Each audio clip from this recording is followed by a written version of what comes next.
Okay, so I'm not exactly sure what happened to my gameplay, but it all got deleted and I had to replay again.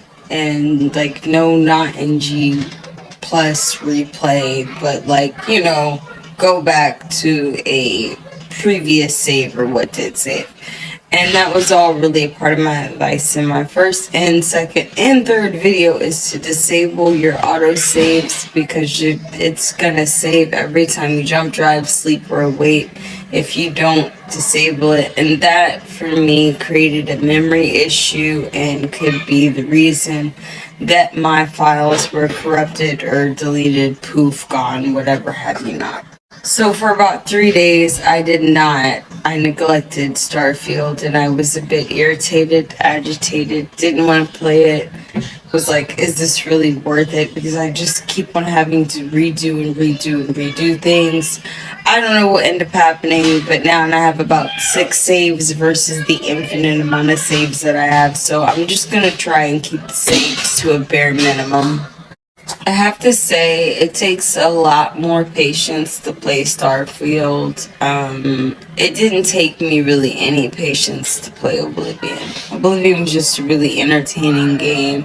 Skyrim was entertaining as well, but I feel like this, if you played Oblivion, I feel like you would enjoy Starfield. And I want to be as honest as possible with my reviews. Like I said, I've experienced the frustration of the lag and of some of the issues, but also I have been glitching the game. And maybe that's perhaps how I got back to my saving grace moment of where I want to be before moving on to the next thing, which would be the Shattered Space DLC. The other thing that's like, kind of frustrating about having to rescan everything is, you already have to scan even at I'm 4 out of 4 on my planetary habitation, surveying and all that stuff. So right now, I'm wanting to also build up because I was already on the way to doing that. Like I said, I switched up and did the shipbuilding and got my tech up instead of going and putting multitudes and, keep tearing up on my science. I went ahead and changed that up. But at the same time, yes, everything is open and my tiers are very high for everything. But with that being said, I still have to scan everything, manually run up to it and scan it. And it's just, having to scan 12 fauna over is like having to scan, I feel like, almost 80 creatures, and you do the math and you're just like, and you have to remember the different biomes and stuff like that for everything. And right now, I'm on beta. I'm in the beta system, and I'm out here because I know the fauna for this particular planet and the flora. It's just really juicy fiber, structural material, like you want all that stuff. I think adhesive is even out here, which I sometimes go on, again, like when I was first playing the second playthrough, first run of that, I was doing a lot of different means of going about scanning a planet. Like I would sometimes shoot everything down, and right now I'm just running through and scanning it. I'm not killing anything, I'm not grabbing any resources off of anything, which that just had fiber. That's the Titan Colus. And resources, fiber, biomes, rocky desert, mountain, plateau, genetics, standard helix, carbon-based, reproduction complex. And it has copper, uranium, stuff like that on it. It's just, I go through the game at my own pace, and so many times I ask myself, like, what in the F am I doing? Like, am I even doing anything right? But right now, and I don't know, like, I'm driven to resource. Like, do you guys feel that way? Is that it's okay if it's just me, it's okay. I'm driven to resource right now. I just want to have everything, I'm greedy for love, like Ariana Grande. Okay. And I think, nobody's made the comparison, but this crafting system is actually a lot like ESO. I mean, I get it. Fallout, yeah, it is exactly like, I would compare it to 76. I am not like, I have an unpopular opinion. I didn't fall into like, 'cause I work a long time. Like, especially when some of my favorite games was coming out, like, I wasn't able to play them. So when Fallout 4 came out, I want to say I like whipped the credit card out, whipped that cappy out, but my kids were like, Phoenix wasn't born yet, and then Cassius was just being born, and like I said, I was working, so I glimpsed at the game but never played it. But then when I saw the reviews and all the bugs that I would have had to face, I was like, man, I'm so happy they missed me with that one. I always say Todd never can get me, because even with ESO, I will use the little the gift like subscriptions, whatever they give you. I will use all of that. I was always playing for free. It wasn't till Greymore really came out that like, and we waited for like a Black Friday special, honey, because you're not about to get me for mad money. Like, you're not. You're in this is why I'm playing this, because this is Game Pass. Like, this is a way to get you tired. But at the same time, I don't know, like I said, if this plans out to be truly worth it, I could see investing in a whole PC for 2 different games. Like I said, this and World of Warcraft, because I don't know, something's just telling me, like, because ESO, ZOS is my problem with ESO. Cinemax Online, they're my issue with ESO. That's the reason I'm like, you're not about to get me no more, because it hurt my feelings when they didn't come out with Yakuza. Instead, when they came out with High, I was like, just keep it a buck with you. I was that tight, like, it didn't make any sense. Like, all the lore had added up to them giving us like some type of Atlantis underwater experience, but they turned it into some pirate promo. That's why they had to give us Ramirez Moore's. They had to, you don't understand, like, they had to give us that. That's why I said, if we would have been like, if everybody would have been band together and said, hey, no, we need to be able to walk every realm in ESO, every realm of Oblivion, we would have been doing that. Like, I mean, yes, we technically can, because with some quests, like, you don't realize it, but you're walking into a Daedric realm. Like, I think there's one quest where literally you go into a chest and you're in Vermina's, you're in her realm. Like, there's moments where, yes, you're in, but I want to be able, like, the Shivering specifically, the Shivering Isles, I want to be able to traverse that, you know what I'm saying? So I feel like this is a pacifier, because I don't know exactly what's going on with Todd. I don't know what's going on at all. I didn't see Starfield coming. I mean, it literally took me a week after launch to figure out that this might be worth playing, because I was like, as an adult, I just got too much stuff going on, and I ain't got time to be hurting my feelings again like that. Y'all don't know, like, I am the type that I am so loyal. I used to play all sorts of video games, right? Like, I was the handheld queen growing up. What? I was the little sister, so I got a lot of different hand-me-downs when it came to stuff.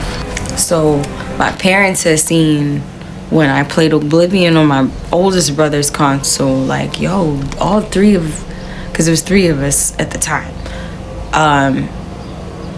all 3 of them is like playing this game, so they got us all consoles, all 3 of us, for the first time. Like, I was always on handheld, so it was like I never had my own PS2, like, that was handed down to me. At the time I was playing Shadow Colossus. So for me, like I said, Oblivion was such a game changer that I got my own console, y'all. Like, I even told my parents, like, they got me a guitar and all this other stuff that same year, and it was like,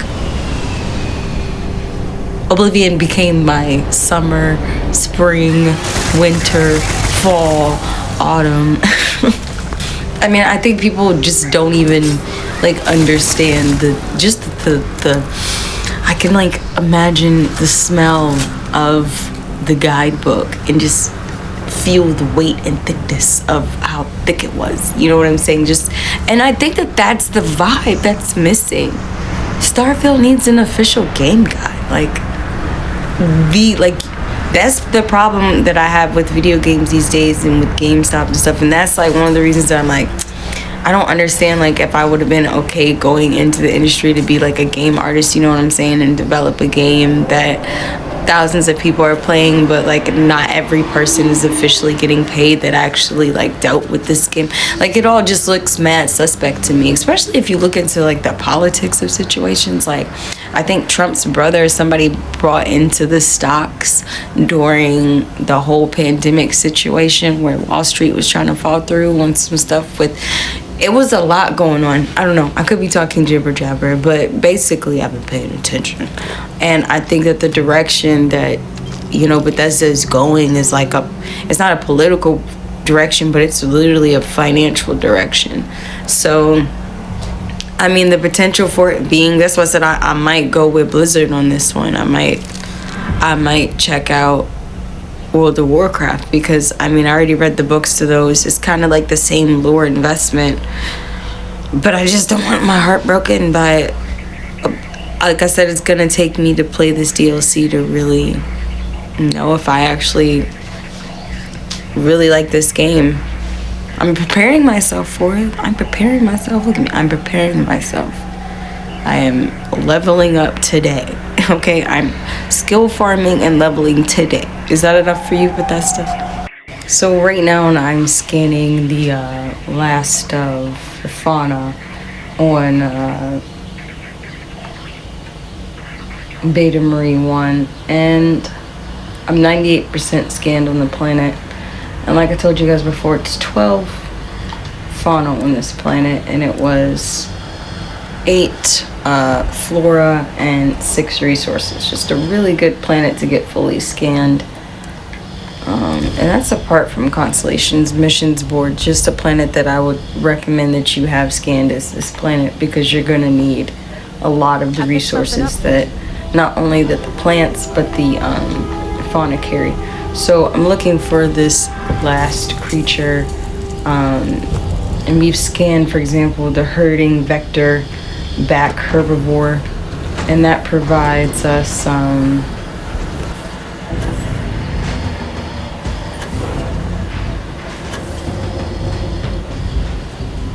aromatics.